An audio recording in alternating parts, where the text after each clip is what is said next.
Feni corridor বাংলাদেশের একটি দুর্বলতম স্থান। স্বাধীনতা পরবর্তী সময়ে এই অঞ্চলটি দুর্বল হিসেবে চিহ্নিত হয়ে আসছে। তবে সময়ের পরিক্রমায় এই দুর্বলতাকে শক্তিতে রূপান্তরের প্রয়োজনীয়তা আজ অত্যন্ত স্পষ্ট। সে লক্ষ্যেই এখানে একটি সামরিক ঘাঁটি স্থাপনের সম্ভাবনা উকি দিচ্ছে।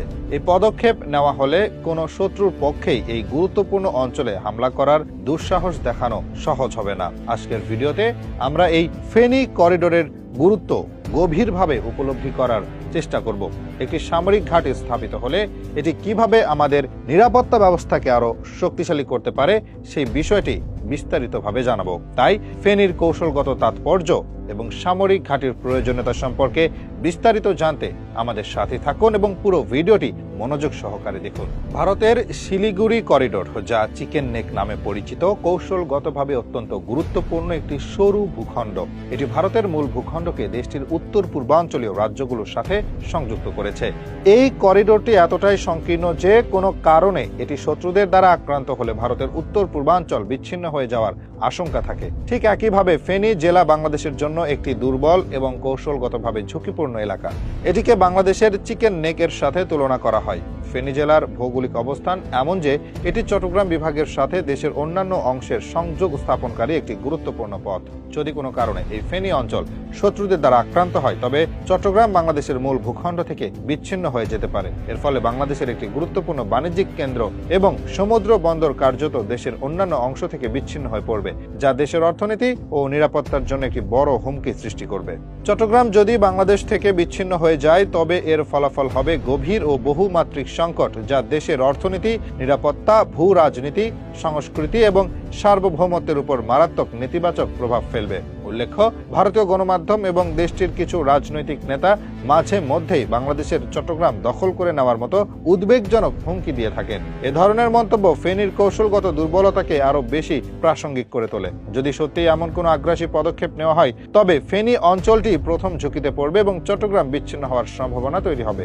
তবে একটি ইতিবাচক দিক হলো, ফেনী যদি আক্রান্ত হয়, বাংলাদেশ নিষ্ক্রিয় থাকবে না। দেশের সামরিক বাহিনী এর বিরুদ্ধে তাৎক্ষণিক প্রতিরোধ গড়ে তোলার চেষ্টা করবে। এই পরিস্থিতিতে কুমিল্লা সেনানিবাস এবং চট্টগ্রাম সেনানিবাস থেকে সেনাবাহিনীর সদস্যরা দ্রুত ঘটনাস্থলের দিকে রওনা হবেন। তাদের প্রধান লক্ষ্য হবে শত্রুদের অগ্রযাত্রা থামানো এবং ফেনী অঞ্চলের নিয়ন্ত্রণ পুনরুদ্ধার করা। কুমিল্লা এবং চট্টগ্রাম ক্যান্টনমেন্টে অবস্থিত সামরিক ইউনিটগুলো দেশের প্রতিরক্ষা ব্যবস্থার গুরুত্বপূর্ণ অংশ। যে কোনো জরুরি পরিস্থিতিতে দ্রুত মোতায়েন করার জন্য তারা প্রশিক্ষিত এবং প্রস্তুত থাকে। ফেনীর ক্ষেত্রেও এর ব্যতিক্রম হবে না। দেশের সার্বভৌমত্ব রক্ষা এবং ভূখণ্ডের অখণ্ডতা বজায় রাখার জন্য সেনাবাহিনী দ্রুততম সময়ে সম্ভাব্য সকল পদক্ষেপ নেবে। তবে এখানে একটি উদ্বেগের বিষয় রয়েছে। কুমিল্লা বা চট্টগ্রাম থেকে সেনাবাহিনী ফেনীতে পৌঁছাতে কিছুটা সময় লাগতে পারে। এই সময়ের মধ্যে আক্রমণকারী শক্তি ফেনী এবং এর আশেপাশে একটি শক্তিশালী অবস্থান তৈরি করে ফেলতে পারে। তারা কৌশলগত গুরুত্বপূর্ণ স্থানগুলো দখল করে নিতে পারে এবং নিজেদের প্রতিরক্ষা ব্যবস্থা জোরদার করতে পারে। যদি শত্রুরা স্বল্প সময়ের মধ্যে তাদের অবস্থান সুসংহত করতে সক্ষম হয়, তবে পরবর্তীতে তাদের প্রতিহত করা এবং ফেনীকে পুনরুদ্ধার করা কঠিন হয়ে পড়বে। এর ফলে দীর্ঘমেয়াদী সংঘাতের সৃষ্টি হতে পারে এবং দেশের জন্য আরো বড় ধরনের নিরাপত্তা ঝুঁকি তৈরি হতে পারে। এই সংঘাত এড়ানোর জন্য দীর্ঘদিন ধরে ফেনীতে একটি সামরিক ঘাঁটি নির্মাণ করার দাবি উঠে আসছে। দাবিটি পূরণ হলে কেউ আর ফেনী আক্রমণ করার সাহস করবে না। আক্রমণ করতে এলেও সাথে সাথে সেটি প্রতিহত করা সম্ভব হবে। বর্তমানে আনুষ্ঠানিক কোনো বক্তব্য সামনে না এলেও সেনাবাহিনী কর্তৃক ফেনীতে সামরিক ঘাঁটি গড়ে তোলার গুঞ্জন বর্তমানে অত্যন্ত জোরালো হয়েছে। এই সম্ভাব্য সংঘাতের ঝুঁকি এড়ানোর জন্য দীর্ঘকাল ধরে ফেনী জেলায় একটি স্থায়ী সামরিক ঘাঁটি স্থাপনের প্রয়োজনীয়তার কথা বলা হচ্ছে। সামরিক বিশ্লেষক এবং নিরাপত্তা বিশেষজ্ঞরা মনে করেন যে ফেনীতে একটি শক্তিশালী সামরিক উপস্থিতি বজায় থাকলে কোনো বহিরাগত শক্তি এই অঞ্চলটি আক্রমণ করার সাহস দেখাবে না, কারণ সেখানে সার্বক্ষণিক সামরিক উপস্থিতি থাকার কারণে তাৎক্ষণিকভাবে প্রতিরোধের সম্মুখীন হওয়ার সম্ভাবনা তৈরি হবে। যদি ফেনীতে একটি সুসজ্জিত সামরিক ঘাঁটি স্থাপন করা হয়, তবে সেটি কেবল প্রতিরোধ ব্যবস্থায় জোরদার করবে না, বরং এটি একটি প্রতিরোধমূলক ব্যবস্থাও তৈরি করবে। এর অর্থ হলো, শত্রুরা আক্রমণ করার আগে তাদের সম্ভাব্য ক্ষতির কথা বিবেচনা করবে এবং পিছু হটতে বাধ্য হবে। একটি শক্তিশালী সামরিক ঘাঁটির উপস্থিতি ফেনীর কৌশলগত গুরুত্বকে আরো বাড়িয়ে তুলবে এবং এটিকে দেশের একটি গুরুত্বপূর্ণ প্রতিরক্ষা কেন্দ্রে পরিণত করবে। বর্তমানে যদিও বাংলাদেশ সেনাবাহিনীর পক্ষ থেকে ফেনীতে আনুষ্ঠানিকভাবে কোনো সামরিক ঘাঁটি নির্মাণের ঘোষণা আসেনি, তবে বিভিন্ন সূত্রে এই বিষয়ে জোরালো গুঞ্জন শোনা যাচ্ছে। অনেকেই মনে করছেন যে দেশের নিরাপত্তা এবং ফেনীর কৌশলগত গুরুত্ব বিবেচনা করে সরকার এবং সামরিক বাহিনী শীঘ্রই এই বিষয়ে ইতিবাচক পদক্ষেপ নেবে। এই গুঞ্জন যদি সত্যি হয় তবে এটি বাংলাদেশের প্রতিরক্ষা ব্যবস্থার জন্য একটি অত্যন্ত গুরুত্বপূর্ণ পদক্ষেপ হবে এবং ফেনী অঞ্চলের নিরাপত্তা নিশ্চিত করতে সহায়ক হবে। দীর্ঘদিন ধরেই ফেনী জেলায় একটি সামরিক ঘাঁটি স্থাপনের প্রয়োজনীয়তার কথা বিভিন্ন মহল থেকে উঠে আসছে।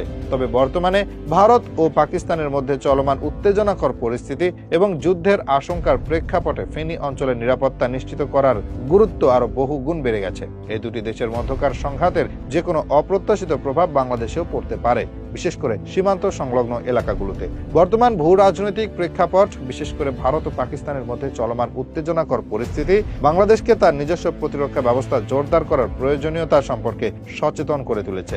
এই অঞ্চলে যে কোনো ধরনের সংঘাতের প্রভাব বাংলাদেশের উপরও পড়তে পারে, বিশেষ করে সীমান্ত সংলগ্ন এলাকাগুলোতে। তাই দেশের নিরাপত্তা নিশ্চিত করার জন্য সামরিক সক্ষমতা বৃদ্ধি করা এখন সময়ের দাবি। ডক্টর ইউনূস, যিনি বাংলাদেশের নিরাপত্তা ও কৌশলগত স্বার্থের প্রতি সর্বদা সজাগ, তিনি এই পরিস্থিতিতে দেশের সামরিক শক্তি বৃদ্ধির জন্য প্রয়োজনীয় পরিকল্পনা গ্রহণে সক্রিয় ভূমিকা রাখবেন। এটাই স্বাভাবিক। ফেনীর মতো একটি কৌশলগত গুরুত্বপূর্ণ অঞ্চল যা দেশের প্রতিরক্ষা ব্যবস্থার দুর্বল স্থান হিসেবে চিহ্নিত, সেটিকে সুরক্ষিত করার জন্য তিনি উদ্যোগী হবেন এমন প্রত্যাশা করা অযৌক্তিক নয়। ফেনীর ভৌগোলিক অবস্থান বিবেচনা করলে দেখা যায় এটি চট্টগ্রাম বিভাগের সাথে দেশের অন্যান্য অংশের সংযোগ স্থাপনকারী একটি গুরুত্বপূর্ণ পথ। এই অঞ্চলের নিরাপত্তা নিশ্চিত করা না গেলে চট্টগ্রাম বিচ্ছিন্ন হওয়ার ঝুঁকিতে পড়তে পারে, যা দেশের অর্থনীতি ও নিরাপত্তার জন্য মারাত্মক হুমকি সৃষ্টি করবে। তাই ডক্টর ইউনূসের মতো একজন দূরদর্শী ব্যক্তিত্ব এই অঞ্চলের নিরাপত্তা জোরদার করার জন্য সামরিক ঘাঁটি স্থাপনের মতো পদক্ষেপ নেবেন, এমনটাই আশা করা যায়। ডক্টর ইউনূসের নেতৃত্বে বাংলাদেশ সরকার এবং সামরিক বাহিনী সম্মিলিতভাবে ফেনীর নিরাপত্তা জোরদার করার জন্য প্রয়োজনীয় সকল পদক্ষেপ গ্রহণ করবে।